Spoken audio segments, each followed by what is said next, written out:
think we should get started. We've given everybody time to be slightly late, so if you'd all be seated and we'll get started.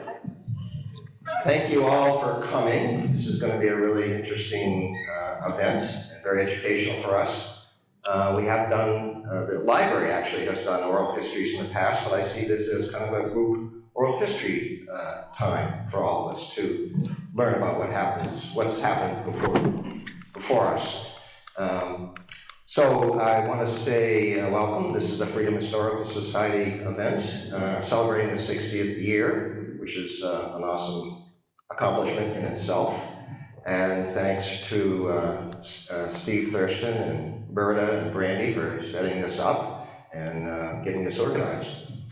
My name is John Shipman. I have no idea what I'm doing, but I'm going to fake it. You know, as they say, fake it till you make it, right? First of all, there is, in celebration of the 60th, there is fundraising going on. We can't resist that idea. And there's some nice raffle events over there, raffle items over there that you should take a look at that have been donated to us, which we're grateful for. There's also a basket for this information or stories you'd like to tell or pieces of information you'd like to put in a time capsule. That's going to be over there, and you can write those and put them in a basket. So how this is going to work is we have 6 panelists, which you can see here. We're grateful for them to come in and talk to all of us. And there's specific questions that we're going to ask, that I will ask them. And we won't have time to hear from every question for every person, but we'll do the best we can. We hope to be an hour and a quarter, hour and a half, depending how things go. And if you have thoughts or things you want to share, we will give that opportunity at the end for you to share. But we would like to hear from these folks first. And if you have questions, certainly save them for the end so we can focus on what's going on up here and then have your participation. So that'd be great.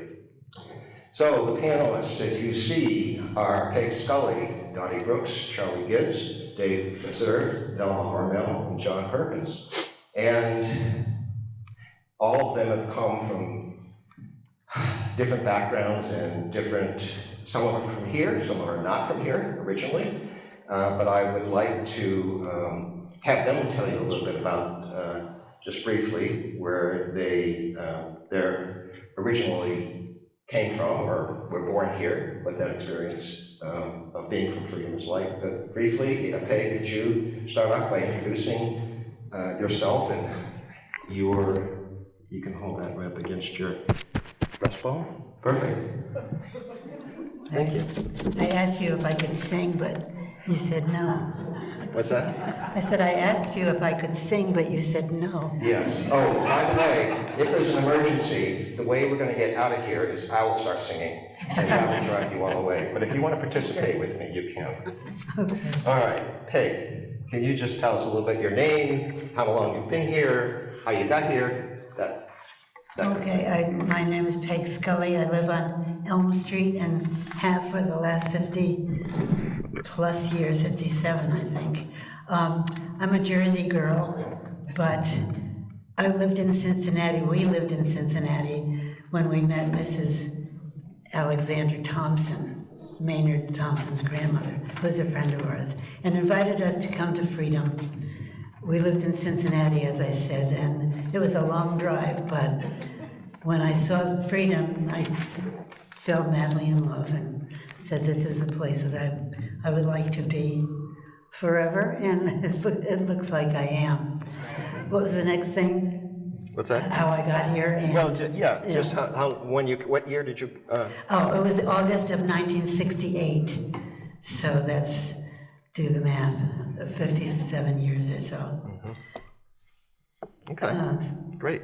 Could you hand the mic to, and that's something else you want to say? No, I'm just that my daughter Sarah here in the front row is 2 years old, so she's in more lifetime than I am. Sarah, you want to come up and speak for a while? Sorry, Sarah. All right, I'll pass it on, John. Okay, Dottie, you want to comment about, let's see, where are you from, Dottie? You're from away like me. Denmark, Maine. Actually, yeah, go ahead. Then I came to Freedom in 1952 when I married a local boy. And when we came home, we moved into the farm that the Ferries live in. And the pantry was completely stopped, even down to the, pull your microphone up a little. Just a little bit closer. Yeah, just up this way, right there. Thank you. And the pantry was completely stopped, even down to the water pail in the cast iron sink with a tin pail and tin bucket under the faucet. There was no cupboards in the kitchen, so my father built me cupboards. And after Ferries bought it, they took part of the cupboard and redid it, and it is beautiful. It's something to see. But over the years, well, a few years, we moved back and forth between Freedom and Maine, and we had 4 children. And when my son was born in '53, and when he was 2 months old, we moved back to Freedom, and we've been here ever since. Or I have, and my children have. My husband passed away 40 years ago. So I've been here 65 years. Mm-hmm. Now, Dottie, didn't your sister marry a Freedom guy as well? Is it your sister? 2 brothers married 2 sisters, yes. That's what it was, yes. So, then from Denmark. The 7th son and the 11th son out of 18 children. Mm-hmm. Thank you, Dottie. Would you pass the mic to Charlie, please? Charlie, just introduce yourself and kind of how long you've been in Freedom and your connection. Yes, I'm Charlie Gibbs, and I think about everybody knows me in this room. If they don't, they will. I've been coming to Freedom since I was about 5.5 years old. Started in 1957 with my mother and father, and my mother came here as a girl when they lived in Cincinnati, and she tells of how my grandmother used to drive them up, of course, naturally before the interstates came to be, and it was a 3-day trip to come up here. They came to Freedom, and my great-grandmother, who lived where Barbara does now, Grandma Sutton in that place, so that's an association of my mother, so that the association of Freedom goes back to through my mother and grandmother. Mm-hmm. And I've been here full-time since 1971, so 68 years altogether. And what about your family before you? They must have been in Freedom before this? My mother was. Yeah. She came up here in the late 20s with my grandmother, as I said, from Cincinnati. Yep. And my father, we were raised and grew up in Ohio, but I came up here right after high school when I was 19, so I've been here ever since. Would you tell me your name of your parents, please? Mr. and Mrs. Charles Gibbs, and my mother is still living. She's going to be 96 in August. She lives in Salem, Ohio. Great, great. Thank you. Yeah. David, I think you're up next, if you wouldn't mind. Just hold that right up against your chest like I that. don't think I need it. You don't need it? No. Oh. My name is David Meserve. I'm a native son. Born on Scarborough Road at the bottom of Pecker Hill. That's the name of the Charlie. Charlie lives on the hill. Right. I was born in 1938. April 7th, 1938, I just turned 87. So I don't know what I have to offer, except that How long have the Reserves been here in Freedom? we've been here, we came from Scarborough, Maine.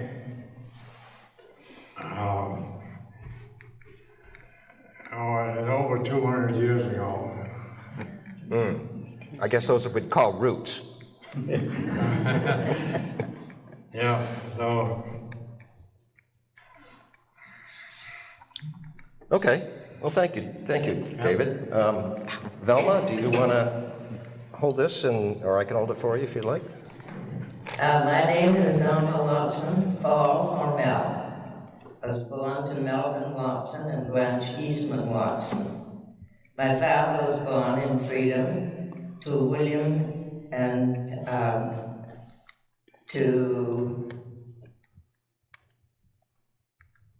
my father was born to William Watson and Ida Hammond Watson, and the Watson family settled Watson Hill. I'm the sixth generation of the Watson family. My mother, Blanche Eastman Watson, was born to Greenleaf Eastman and Carrie Mills Eastman in Freedom, and I'm the sixth generation of the Mills family.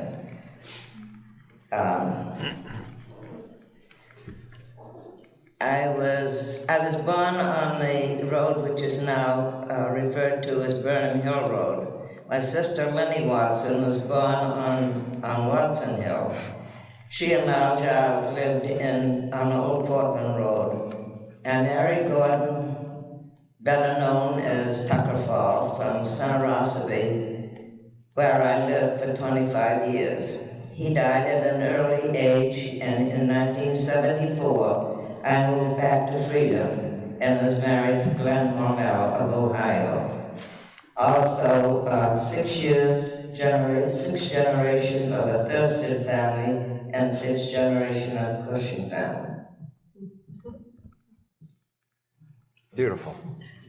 Thank you, Velma. Could you pass that to John, please? Hi, everyone. We can hear you, John. Now, this is a great honor to be invited to be a panelist by the Historical Society, even though I happen to be on the board of directors too. I will just say that I'm inspired by Velma's commentary on her background, because I'm the ninth generation of the Harmon family on Scarborough Road. And the Harmons were one of the five families from Scarborough, maybe like David's family. His family came 2 years earlier than we did in 1810, and we came in February of 1812 in the height of a blizzard, oxen-driven sleds, right? And that's my fifth cousin, Mr. Falls, over there. Oh, by the way, David is my fifth cousin also. But at any rate, the Harmons have been on Scarborough Road since 1812. They reconstructed their house from Scarborough, Maine, and then deconstructed it and moved it, and then put a barn up, and then the barn got rid of it, and my father built a cottage there in 1947 on the barn site. So, you might say we have an association here with Freedom. We love it here, and my children are the 10th generation, and my grandchildren are the 11th generation. So, you might not know my face, because we're one of those weekend warriors that come up and enjoy the benefits of freedom. But a little known story about my background. My grandmother was Minnie Harmon, you heard the Harmon name already, Lovering, because her parents got married, and then she married Perkins. Now, what's interesting is, Bill, you live in a particular house today, and that used to be owned by Ernest Hatch. Ernest Hatch was my grandmother's maid of honor. My grandmother was married at 15 years, 11 months. Had her first child in 5 years later. I'll just make note of that. But Ernest Hatch, at the time, was Burns Mills, so maybe related to you, Noah. Yes. And she was 12 years old, being a maid of honor. That give you enough background, sir? That's a good start. I'm going to have you hand that right to Velma. That's Let me amazing. get my microphone, sorry. There's more microphones in this room than people. Okay, so one of the questions we have is major changes that have been observed in Freedom over time. And I'm hoping that Velma will do the honor of that.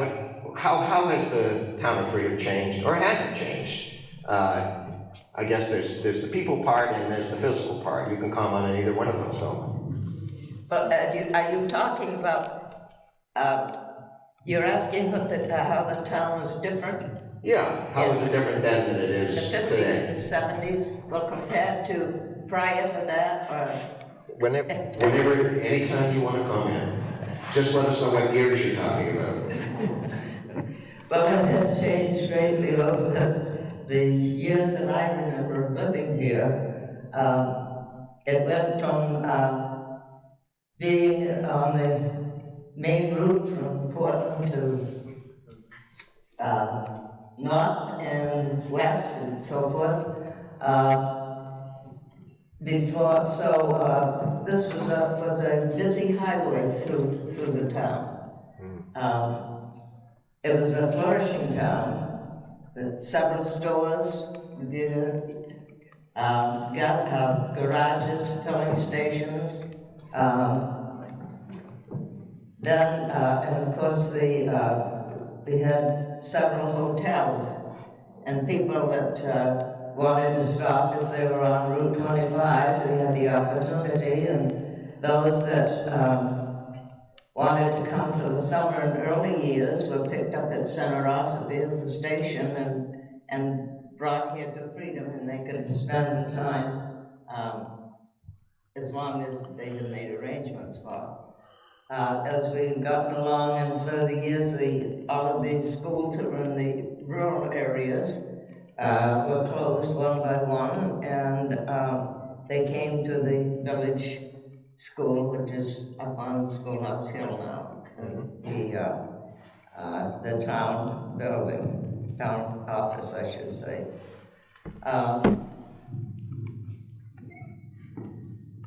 One of the things that I'd like to mention, I think this is a good time to do it, is when you say how the changes, this is how the village itself has changed. But I am really amazed at how it has changed as far as the scenery is concerned, because all of the homes had their own little gardens, they had their animals, their fields that they kept mowed and everything. And you could see for miles, there was no tree growth in between. And for those of you that may know where the chimney is on Watson Hill, you could see that from going up Eaton Road. And it was visible for a long distance, and you could see the ledges around. Now, the foliage over the period of time has grown so tall that it's cut off vision of all that I grew up and was able to see. And I think you'll find in looking, there are pictures that were taken from the top of Andrews Hill, which is the big hill out of town here, of the village itself. And all of the houses were very visible. The lake could easily be seen from higher ground. So all of this to me has been one of the, I think, most impressive natural changes that we have seen here in town. Good, thank you. I just want to reflect on this as well, because I went to the census data and saw that in 1850, there were 925 odd people here living in Freedom. 1850, right? By 1950, there were only 325 people here. So 2/3 of Freedom went elsewhere at that time. Obviously, farming, jobs in the city, those kinds of things happened. And of course, now we're back up to what, 1,500 or so? And so it's come back, but if you look at that curve, it reflects what you're saying. All of those stores that were supporting all those people were very early on. And of course, as you'll see from the Historical Society, a lot of this stuff was made local. There was no way to get those things here, they had to be made local. So that's a big push for going to the Historical Society and seeing some of those items. Okay, let me move on. Peg, would you be willing to comment about the Freedom Village store a little bit and what your experience has been?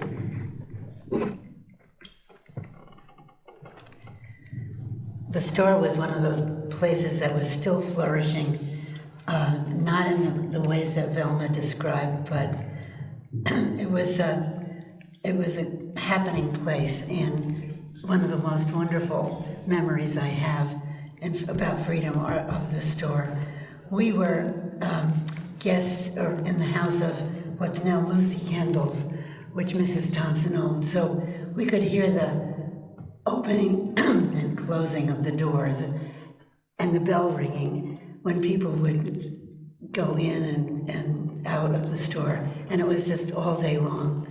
You could get air in your bicycle tires and in your car. You could get gasoline. You could make a phone call. We had a phone, but it had a 4-party line.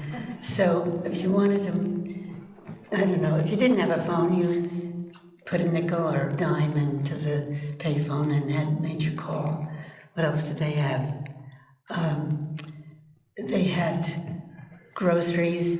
On Thursdays, I remember, I think they had fresh corn in the summer, and also they'd get deliveries of delicious meat and really top-notch groceries. Barney and Ruth are the people who managed the store when we were here, and they were, had many other jobs. She was a town clerk, and he drove the bus, and they seemed 24 hours a day on that store. And it was open from 7 to 7, or maybe 8, I forget. After supper, you'd give 7 cents to each child and say, go to the store and get your dessert, which was a creamsicle or an ice cream bar or something. And they would disappear on their bikes, and it was just a place that I was like a fantasy place. I know that it wasn't, but it seemed to me that way. But then, the big boys came in, and there was a shop and stop or something out on Route 16, and so larger grocery stores came in, and the business of the store declined, but still kept open because people kept on using it for groceries, snacks, coffee, conversation, community. It declined over the years until it really was empty, enclosed, and kind of derelict looking. After the Keiths bought it, they kept it open for a while. And then one person I'd like to remember whose mission in life was to restore the store was Jennifer Mullen, who made a renaissance happen, and volunteers and other workers brought it to life again.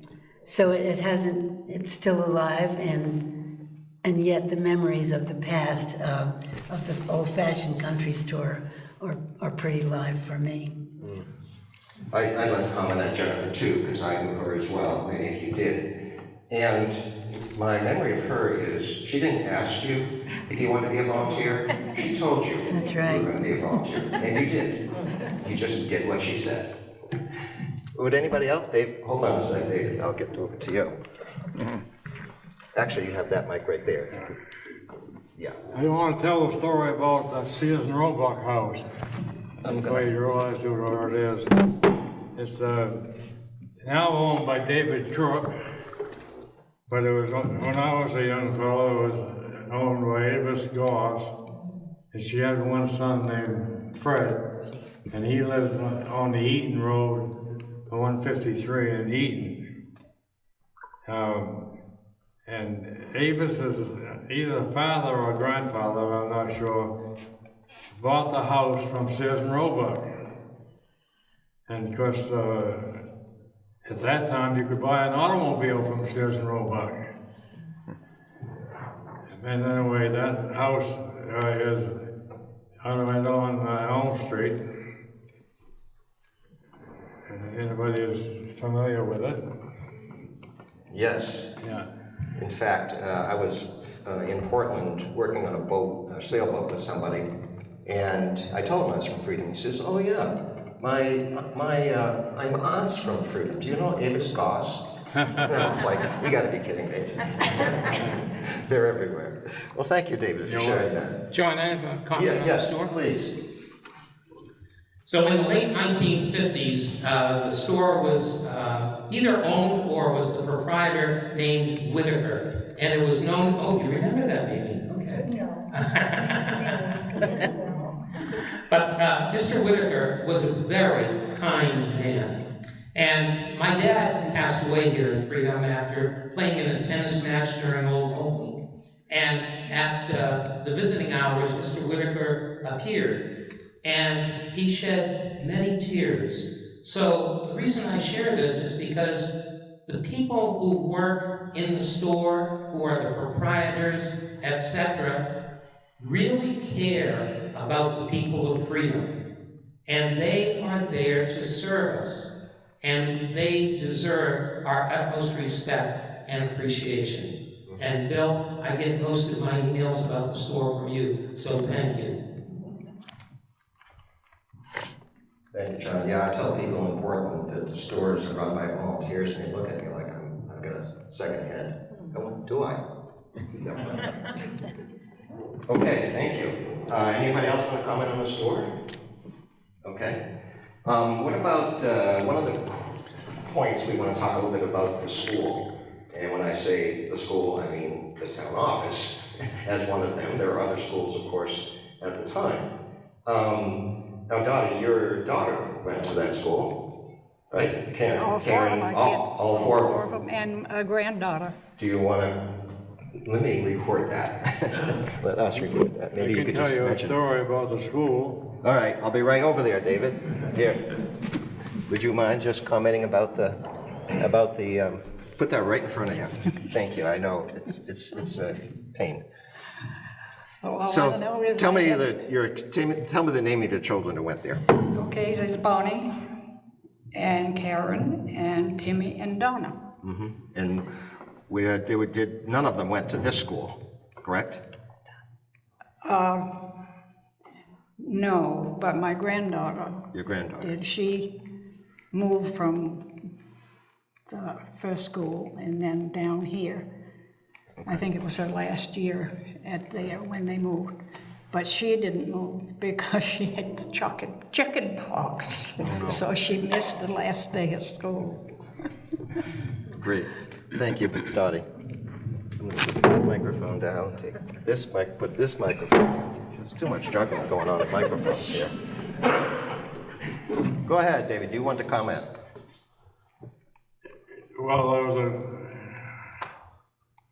in the fourth grade, there was a kid that was oversized, I should say. This is a And, clean story, right? Right? This is a clean story, right? Yeah. Okay, good. Thank you. Tell it anyway, David. Anyway, when he went from the fourth grade to the upper grades, which was fifth grade, he was too big for the desk. So they solved that because they just told him, "You're now in the sixth grade," and they moved him up a grade. The bigger the better. I wish I thought that. Because I had to stay in the fifth grade, and he went and moved on to the sixth. Even without any problems circumstances. Yeah, there were different circumstances. Yeah. How about you? Would you like to, Velma, say anything about the school or schools? Yes, the eighth grade, we had a graduation each year, which was held at the town hall. And the graduating class all participated. And after the program was over, they were invited to the tea room for ice cream and cake treated for that. Then they went on, because we had no high school here, then either the graduates were able to go wherever they wanted to. The town paid the tuition, but it was still up to the parents for transportation, because there were no buses that went to the high schools. And some of them went to Ossipee, and some to Passam, and some to Kennet. And my sister even went to Littleton High School.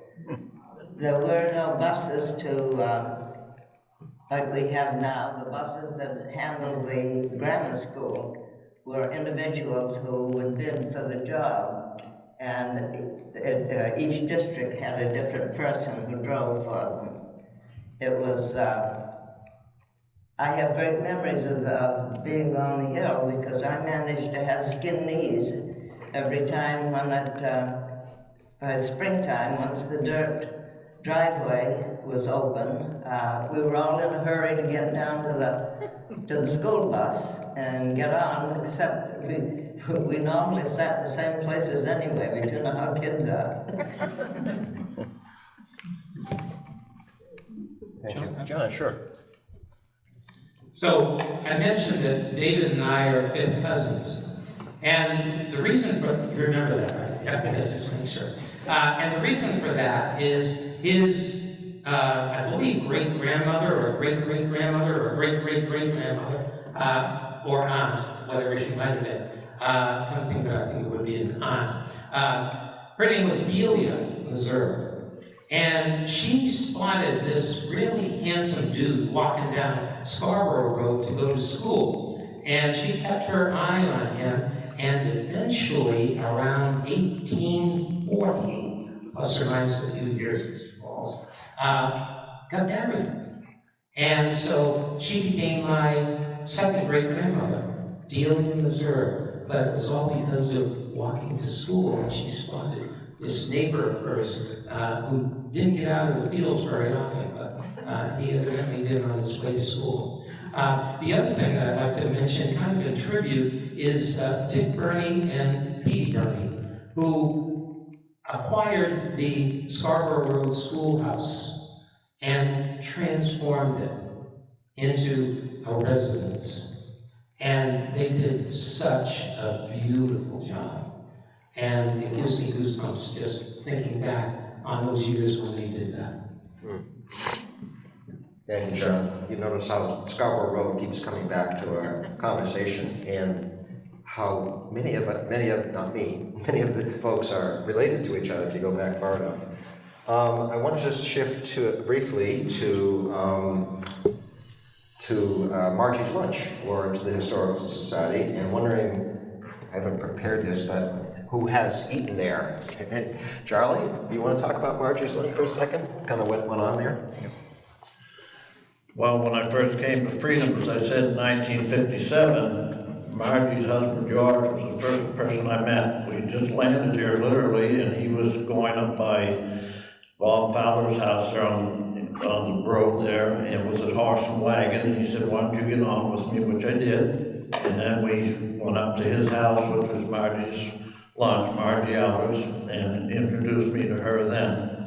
And we became good friends for many years. Margie was an immaculate woman. She opened the lunch counter there in the lunch room with the idea of getting money enough to put a bathroom in the house, which is now the Historical Society. No bathroom, and cooked there in the kitchen, and had a cast iron sink, and did everything on just a gas cooking range, and served good food. Took care of the school children when they used to come down for lunch off the hill, and many people that used to frequent the place. So she could be tough, but she had a big heart, and she was a big part of Freedom in her day. So you wouldn't know it now to see the Historical Society, but it brings back a lot of memories of her and other people that used to go in there, Wilbur Harmon and different Marty Quinlan, different guys around town used to be in there for lunch, and so that was a good memory with her. George is sitting in the Thank you, Charlie. Look at George sitting in the window. Yeah. Janice, you could say something. No, that's okay. I was hoping you would. Who else wanted to go? John, sure. Right. Now, you probably, if you go back that far, have eaten at Margie's Lunch, or more recently through the auspices of the Historical Society. But back in the 1950s, when I was about that tall, that was a real privilege to eat at Margie's Lunch. But an even greater, an even greater privilege, and this gives me goosebumps, I got a birthday card every year from Aunt Margie. And every year it had $1. That was big money for a little boy in those years. And until the year she passed away, she continued to send me $1. Now, think of the income she must have had, yet the generosity that she would extend to send a little boy who got a little bit older, but I always appreciated that $1. So John, I assume you invested these dollars in the stock market and now you're a millionaire? Multi-millionaire. Just okay. Thank you. Anybody else want to comment on? Yes, Donnie, hold on. Oh, this is more about George. Okay, good. Well, my father happened to be over to my house, and when he was leaving in front of Maggie's, he had a flat tire. So he went in, and George was there. And George said, I know you. And they hadn't seen each other for over 50 years. And Maggie had a beautiful plant that I called a lily cactus. And I admired it to George. He says, you want a piece? He takes a knife and cuts off a leaf and gives it to me. And I still have some of that cactus. Wow, cool. Thank you, that's a wonderful memory. Margie's Lunch Historical Society. So just so you know how modern the Historical Society is now, we actually have a bathroom year-round. 20, 24, 25. Isn't it amazing? Progress we can make. Okay, what about one of the memories that we all experience, or one of the experiences we all have, is about the Freedom Old Home Week and the things that go on then, and parades and so forth. I might ask every one of you to reflect a little bit on that, and memories you want to share about this. Peg, we'll start with you. Mary Hockmeyer, David Buswell, Alan Beverly Grant, and I worked on the Old Home Association in the late 80s, and we were foolish enough not to take minutes of everything that happened, but it was quite an arduous task, but we had the best time. And we did it for, I think, 88 and 89 and 90. I think 88, 9, and 90 were the rainiest summers we've ever had in our lives. And I did a t-shirt commemorating that Old Home Week. It was a disaster. And and yet it's a good memory, of, fleeing the road and trying to get all your stuff into the town hall. And it was a really fun 3 years that we had. Dottie, is there anything you want to share about Old Home Week? Or you can. I have pictures. Pictures, yes. She asked about it a while ago. And Yeah. I do have some pictures from Yeah, her. we have a lot of And on memorabilia those about rainy that. days. What's that? On those rainy days. Oh, yes. That you mentioned. Right. We have a lot of photographs and posters and so forth at the Historical Society. If you want to view those quite a bit of fun. And I think most of you know that Peg is responsible for a lot of the decorations or the scenes that go on the t-shirts. And we actually put those together and raffled off a quilt with those. Now somebody owns that in the public sector. I don't know who that is actually. But everybody, so many people have served on the Old Home Week Is anybody not participated in Old Home Week? See, they don't dare raise your hand, because Bill's right here, he's gonna sign you up if you haven't, right? Charlie, anything about Old Home Week you wanna share? Not especially, I guess, about Old Home Week, but I did want to reflect on one of my friends who was a native of Freedom, that was Letty Thurston. She was postmaster in the Postal Service from 1935 to 1964. And the post office end was just the end, which is a receiving part now over where David lives downstairs. And she was a neighbor to Gracie Godfrey, who lived in the village in an old run-down place there, kind of spooky looking to us young kids. So her live-in man that she was shacked up with, Ralph Clark, died one night. So Gracie went over to get Letty to console her, I guess, or keep her company while they wait for Arthur Bennett to come, the funeral director. And Gracie had a lot of cats. And Letty said to Gracie, she said, Gracie, she said, those cats are crawling all over Ralph. Well, Gracie replied, she said, she didn't mind it when he lived, and I don't think she will when he's dead. That's a good one. How about, anybody else want to talk about Old Home Week, or anything, actually? Go for it. Anything, okay. Well, let's just go for Old Home Week for the moment. No, Old Home Week for me brings back many wonderful memories because of membership in the Freedom Club of Boston, that became the Freedom Club of New Hampshire, that became the Beach Club. And so back in the 50s, they would put on musical extravaganzas written by the members using popular songs of the day with slightly different lyrics that were appropriate to freedom. At the same time, there were things like a masquerade ball. In our family, my mother, my father, and myself, we went as the whole doggone family. And my father had acquired these masks, very odd for a little boy, I'll tell you. But these masks that were dog-faced, and so that's how we were able to come.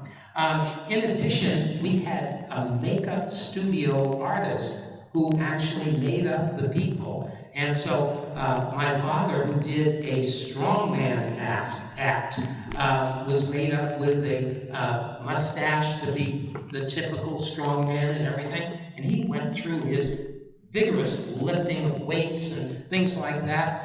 And then I walked out on stage, 3 years old, and picked up the weights and walked off. Thelma, do you, anything you want to add? Yes, Old Home Week was really looked forward to, and they made a week of it. And getting back to the night of the program,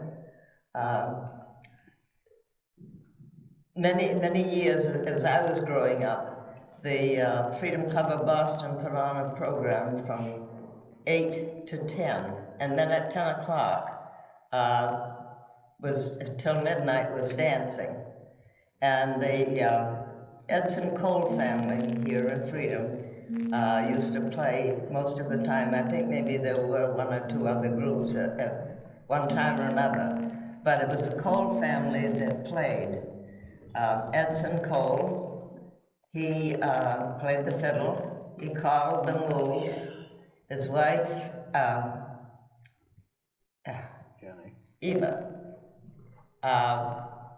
she played the piano. Son,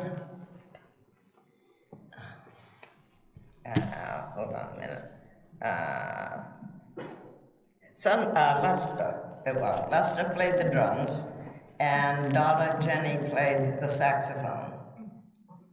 And that was a big item for me, I know, growing up. And also, I don't know if you would actually call this a celebration, but back when World War II came on, and the young men were drafted, the town got together and threw a party for them before they were shipped out. and they took a collection of money for the boys so that they didn't go with an empty pocket. And then again, usually it was the Cole family that played for a dance and for the program too. It was, and it wasn't just one, because they didn't have just one unit to go, but when there was anybody that was called up, this was done for them, and I'm sure that they remembered it while they were overseas and in the danger that they were in.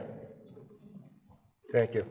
Velma, while you're at it, I want to switch just quickly to weather, and whether you have any memories of the fire of 47 or the fire of 47. You have any memories of that? Oh, yes. Okay, yes. would you share those, I or? tell you, that was very humbling, because you looked out and you could see the reflection from the fires around us. They even, if somebody was on the highway, they were stopped, and if they were needed on the line, they were asked to go and be there, and they might have to leave their vehicle somewhere, but they were put right on the line that was working, and the ladies and other groups got together, and they would prepare food to be taken out to those people who were on the fire line. I remember going one night, my dad drove along the Berry Bay, and I went with him, and at that time you came out Village Road, and you went right straight across on the old road and down to Berry Bay Road and up. And it was scary, really, but it was safe. Well, I know that they wouldn't have allowed us in there. But we stopped, and whoever was working there offered them food and coffee, which they really appreciated. And of course, with the Brownfield fire going on at the time, you look out and you just see the glow, and even the sparks would be flying in the air, and you just never knew whether it was going to start a major fire in the fields by your own house. We do have some information about the fire of 1947 in the Historical Society, and I recall one of the things about Brownfield, and they were told they were safe to not worry about it. You're good, the wind's blowing the right way. And about 5 minutes later, they said, nope, the wind's coming your way, and they had a very short period of time to get out. The whole town of Brownfield burned down, just to give you some perspective on that, and of course, further east of that as well. Anybody want to, as I'm thinking here, these are not on the list, I apologize for that, but anybody want to reflect on the casino? Have you guys heard of the casino? Not so much. Anybody want to talk about the casino or mention about it? No information, no work? Okay. Well, it was a dance hall, obviously, back in the day, mostly. I don't know why they call it a casino. Was there any gambling there? I don't recall. But that's one of the places that was controversial, because not everybody was allowed to go there, and it's right on Village Road near the fire department, where it is now. If you go back there's a building, it's still there. It was the casino, and not everybody was allowed to go because there was questionable things supposedly going on. It was just dancing for the most part, but that's the casino. The other question I have about the roads and freedom in the highway department, obviously there's a lot been done over the years to that. Anybody have any thoughts about, so who was the highway agent back then? Anybody remember? Nope. I always thought it was a dance hall. What's that? A dance hall, yeah, at the casino, yeah, right. Was there gambling there? What's that? Was there gambling there? You're asking the wrong person. I was not there. Yeah, What's that? well, Midway, they The Midway, that's right, Midway. Yeah, I came from Denmark many times. What's that? Is there still a building? There's still, Still there. the building is still there, yep. It's Yeah, one of the people- road that people goes live in just past, right by next to the fire station. There's a road that goes all the way in there, and it's, I don't know what color it is these days, it's kind of Brownish. brownish, yeah. I thought it was a dance hall. It was a dance hall, correct. Yep, Did anyone here go? sorry? Oh, yes, many times As from long as you're from of age, Denmark yes. even. Many times. Oh, my. Right. Let's see, what else do I want to ask? Any recollection of, we talked about the fire, hurricanes or major events that weather-wise that you can talk about? Does the name Hurricane Carol ring a bell with anyone? Is it going all right? No. Oh, yes? No? Yes, okay. Hurricane Carol was around 52, 3, or 4, and we happened to be in Freedom on that weekend. And I want to tell you that you never saw trees fall so gently and easily across roads as they did during Hurricane Carol. Now, back then it was called the Lower Road, which is now, of course, Molten Road. And Molten Road was blocked by 2 trees that had fallen. And my Aunt Maru, Paige, lived in the house between the Upper Road and the Lower Road. And so after Hurricane Carol had gone, the hurricane winds and the rain were gone, then we were able to go out. But we couldn't lift those trees. They had to be cut up and dismantled in order to have access to the upper reaches of the Molten Road where somebody named Dottie lives. And that was quite a frightening experience that just like that, a tree could fall, but then 2 trees fell and blocked things off. Thank you, John. I want to know if there's any, at this moment, any questions that anybody in the audience has of the panel. Yes, please. I wanted Here, John here. to talk about Stewart's store. Stewart's Store. Anybody want to comment on Stewart's Store? Yes. And tell us where that is. Was. Well, that's the Is. Federal House now. Yeah. Okay. But Stewart's store was, of course, in competition to Whitaker's store in the 50s. And Stewart's store, I would go in there and buy a chocolate cover. You don't know what a chocolate cover is, probably. But anyway, they were delicious. Okay? And of course, I was a little overweight at the time, so I would want to be sure to get that. The other thing that I would get at Stewart's store, right in the front, when you walked in the front door, was comic books. And I mean, such a stand taller than I was, but I loved comic books at the time. And so I would go to Stewart's. Now, the other thing that my father would do was, Mr. Stewart was a superb butcher. And so we would get a piece of meat that we would bring home for the week from Stewart's store. And that was outstanding. Flavor, the cut was always perfect. And Stewart's store was square-shaped instead of kind of the rectangle shape of Whitaker's store at the time. By the way, why did I go for Whitaker's store? He had orange crush and Stewart's didn't, so I went for that. Thank you, John. Yes. Oh. What is now the village store was run by Arthur Tilton as I was growing up. And he would buy his beef, buy a side of beef and keep it in his freezer, and he did his own cutting. So that when you bought a hamburger or a steak there, you knew it was fresh. It was a general store, had from everything from sweatshirts to sewing equipment. It was a typical country store. They almost, you didn't have it, you didn't need it. But there again, the competition amongst the store owners. Mr. Tilton was he was an avid fisherman. And every once in a while, you might go to the store and there'd be a sign hanging on the door, "Gone fishing," back, and with the time that he would be back to open it, so. And that was later run by, oh boy, what's that? Whitaker? Yeah, oh, Yeah. right. David, did you want to make any comments about the store? Me? Yeah. No? I No? remember all those Arthur Tilton and Garrett Whitaker. Had my good times.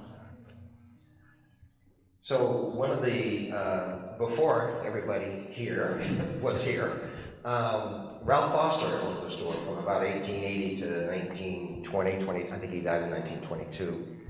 And just to give you a sense, that was it was a clothing store. And he ran it, let's see, yeah. So he ran it till 1922. His wife took it over for him, his second wife actually, took it over for him.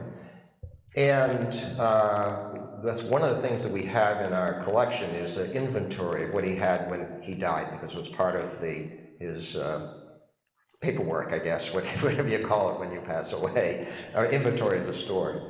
And his wife, I think the story, if I recall the data was correctly, was that in 1922 when he died, the store had a debt, had a value of about $8,000, and it had a debt of about $8,000. So his poor wife really struggled, and then finally had to turn the store over, and she moved actually from Freedom back to Effingham. Any other questions or you'd like to hear about? Nadine? I have a question about your memories of farming and agriculture and how recent it was. That is, I have heard stories that, for example, cows used to graze on the hill of where the Trooks live now. And of course, we had the farms out on Moulton Road and out Scarborough. But I have a sense of, I wonder how recent that sort of all left us. Yeah, go ahead, John. That's a great question, Nadine. And it brings back vivid memories because we happen to have a picture of my Aunt Emma at 3 years old, standing out in the fields. And you can see the crops of their garden, which fed them throughout the summer months, etc. But more importantly, our farm was a sheep farm.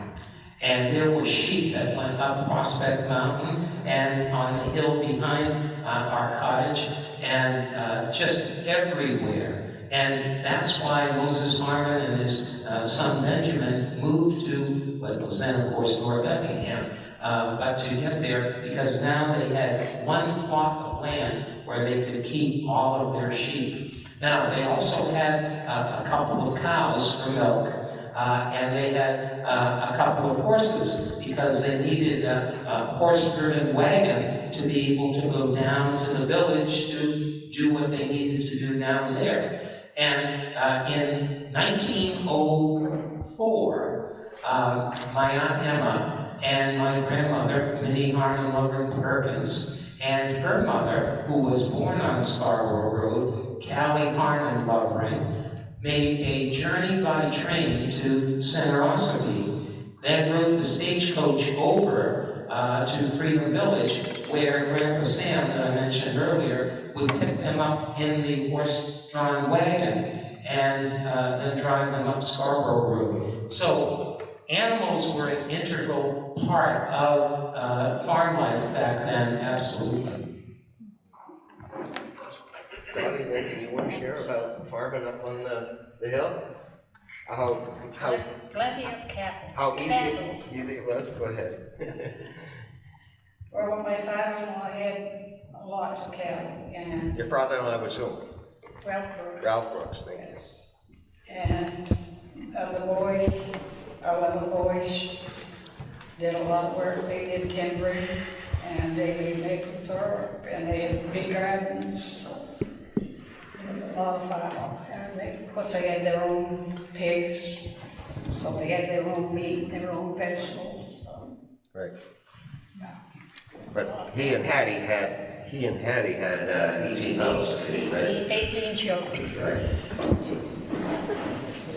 And there are still horses at the turn in Village Road where Dr. Hussey's son lives. There are a few horses. But just a few years ago, we had a llama farm. Do you remember that? And it didn't last too long, but the llamas escaped quite regularly and were stopping traffic in the village and so forth. I like horses better. And we just had, everybody had to have a horse, didn't they? In freedom? I mean, it was not, it was mode of transportation, and it still boggles my mind that it's all gone. I mean, the car, the automobile took over everything, and the days of the horses are gone, and the barns are really falling down too. It's too bad in many ways. Horses and oxen. John, anything you want to share about animals or farming or anything up on the hill? Okay, all right. And, yes, hold on a second. I can recall, Go ahead. I can recall when John Brooks went over to Denmark, Maine and met up with Dorothy Osgood and brought her back to freedom. That was a lot of years ago. 75.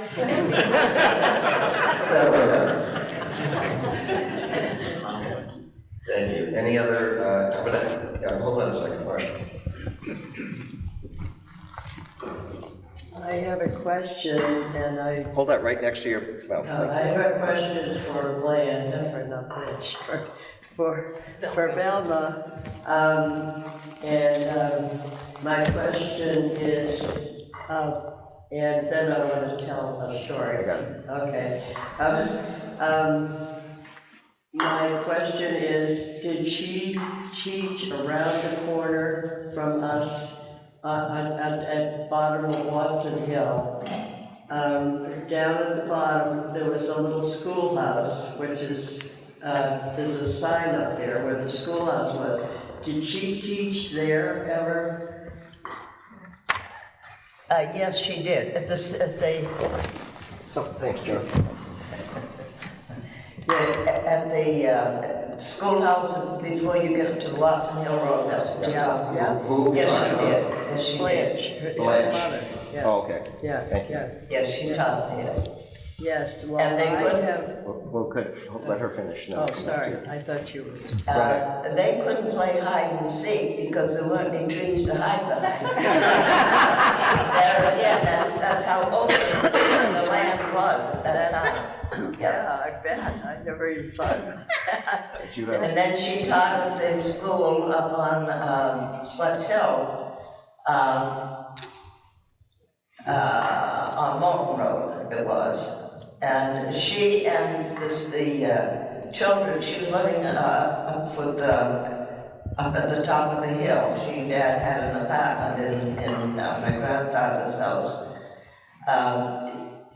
The children who lived up there, and she would walk cross country from the top of the hill across to the school on Mountain Road. Oh, wow, wow. There was- Go I, ahead. oh, I I'll was. hold it for you. I have, years ago, I saw behind my grandfather's house an old seat. Excuse me, we're talking about the Cunninghams on Watson Hill, Yeah. right?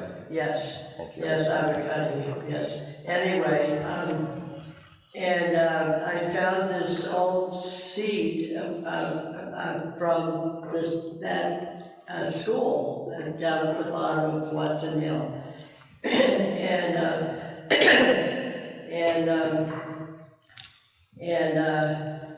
I asked my grandfather if I could have it, and he said yes.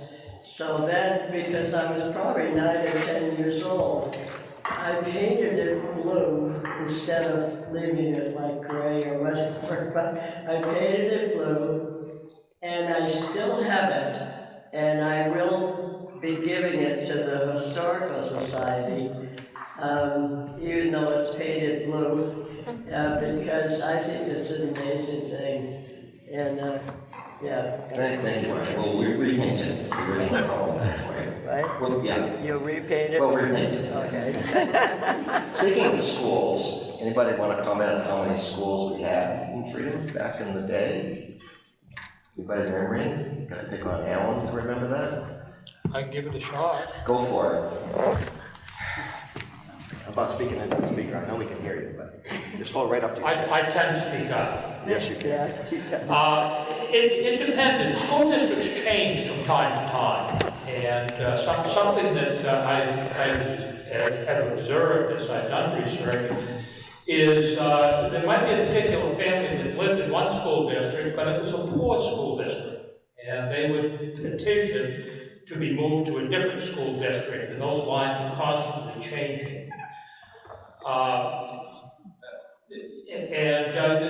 Let's see, there was the Chase Hill Schoolhouse, which was on what's now called Watson Hill. By the way, that's supposed to be called Chase Hill Road, but that's all right. There was a schoolhouse, there were two schoolhouses at two different times at Cushing's Corner. There was the schoolhouse up on Scarborough Road where the fire pond is at the Stoops property. There was one in East Freedom, just east of what was Bert's store there, on the opposite side of the road. Pasco. There was a Pasco Schoolhouse, and then there was a schoolhouse somewhere in the neighborhood of Mountain View. We think we know where that one is. There was a schoolhouse on Sweats Hill, Youngs Hill Road. Matter of fact, Blanche taught at Youngs Hill Schoolhouse. There was one up on Foss Mountain. Sean. Is there one? Which one? I'm trying to think over by the There was camp. one in Shawtown. Shawtown. Matter of fact, that site got disturbed, which was kind of a shame, but again. These schoolhouses were, the schoolhouses were on private property. This was an understanding. Even the village schoolhouse, until a little bit later, was on private property. And that was customary. And once the schoolhouse was no longer needed, the improvements, the schoolhouse, whatever, would revert back to the underlying property owner, and the property owner would dispose of it. The Chase Hill Schoolhouse, for example, parts of that are in the house where Mabel and Mabel Davis, I'll help you with her husband's name. Raymond, thank you. Some parts of that ended up there. The Farnsworth Schoolhouse across from the driveway going up the old Houston place, all the Thurston Junior's place, that resides over Bob, the old Huckins place there on 153. There's a red shed out there beside the house, and that's the old Farnsworth Schoolhouse. The Youngs Hill Schoolhouse burned, the original one burned at one time, and in the office of Merrill that was attached to the post office on Federal House was then moved up and used as a schoolhouse on Youngs Hill. Yeah, I'll leave it at that, but they vary, the districts vary from time to time. Yep. My understanding, over time, there were probably 10, maybe, not all at the same 10, time. 12, Yeah. That's I mean, all they were- documented in the Historical Society. Exactly, go to the Historical Society. I mean, they were neighborhood things. They were neighborhood schools in a lot of cases, right? Yes, and this was a problem. I mentioned the economic differences. There were wealthy schoolhouses and school districts and poorer school districts, and they were funded by the district. And it was in 1891-92, the legislature realized that this was a problem. So they passed an act which was forcing the towns to fund schools on a town level rather than a district level. Hence the building of the 1895 schoolhouse where the town office building is now. And you'll find a lot of central schools were built in the mid 1890s because of this act. Now, the outlying school district houses, many of them still existed, but they had to be funded at that point by the town. And the original schoolhouse that was on Schoolhouse Hill is now where, to the left of the Masonic Lodge, that's now there. That's about where the bandstand was. And when the new schoolhouse was being built, it was moved to over in front of the Masonic Lodge and set there. And school was held in that building until the 1895 schoolhouse could be completed. And then it was moved over next to its existing position where it is today. John? Yes. Can I just share an anecdote with the schools? We should all be very proud of Freedom Schools. They produce fine human beings. They produce extraordinary people. And my cousin Roy was able to get his PhD in civil engineering, but he got his start here in the Freedom Public Schools. Now, we're going to fast forward to January of 2024. The emergency room of Lady Clinic, yes, I was there. Guess who my attending physician was, who grew up at the foot of Scarborough Road? Yes, I mentioned Scarborough Road again. Somebody named Supple, who grew up in Freedom and owned a home before the Johnsons currently. And he went on through the Freedom Public Schools and went to medical school, and he is now an emergency room physician. And I'm very thankful that he was there when I needed him. And so you never know where you're going to encounter someone from Freedom. Great, thank you, John. Are there any other audience comments or questions or things that, yes? I just wanted to ask the panel, like, if you remember any, like, really fun events besides Old Home Week that you remember vividly in your life that you might want to share with us? Like, fun events. I know I had read about, there was in the springtime, there's like fish that used to run in a brook. Something about that. I know that's a big. Oh, smell. Yeah, see? Yeah. And other unusual fun events that might have happened in Freedom that besides Old Home Week. Anyone have comment on that? Charlie. Fun events, parties that go on sometimes. Your question was, are there any fun events that you remember that you want to share, like parties or... This just says it right here, just this chuckle. And he come to my duty. Okay, he's not sure. I do have one, we should wrap it up pretty soon. We do have cake in the back.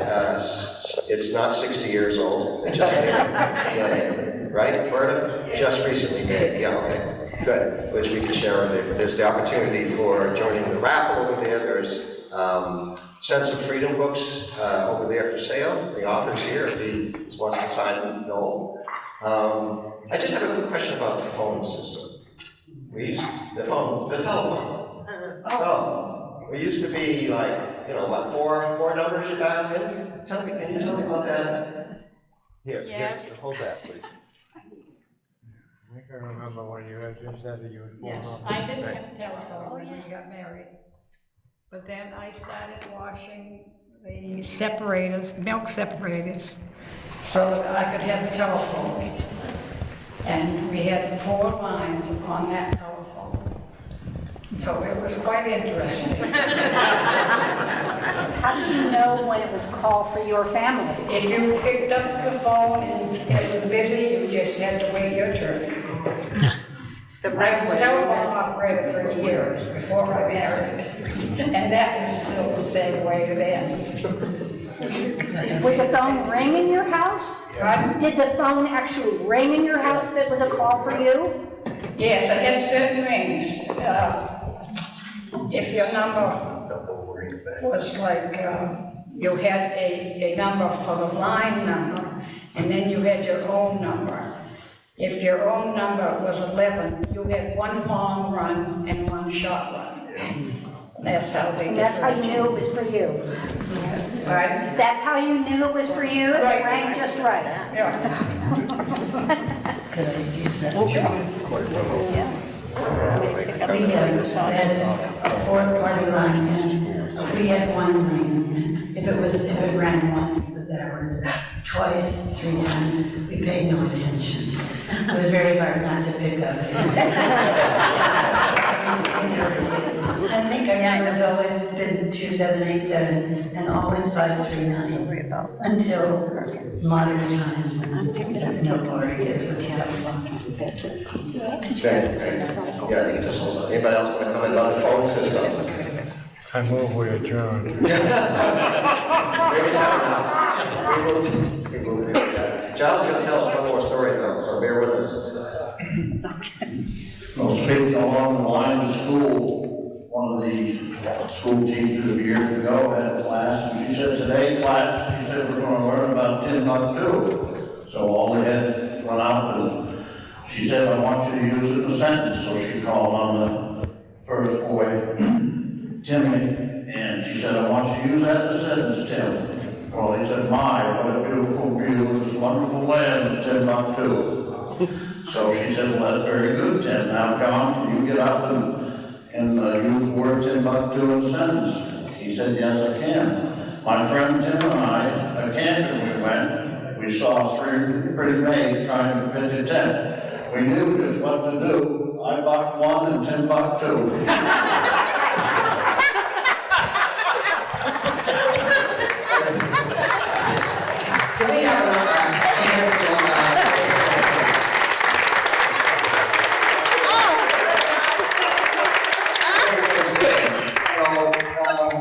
Again, if you have memories you want to share, or you want to share with us, you can call us anytime, or the memories are on the cards, put them in the time capsule, thank you. That's funny. And thank you all for coming. This was a great event to do this. That was a good recording event. of these folks.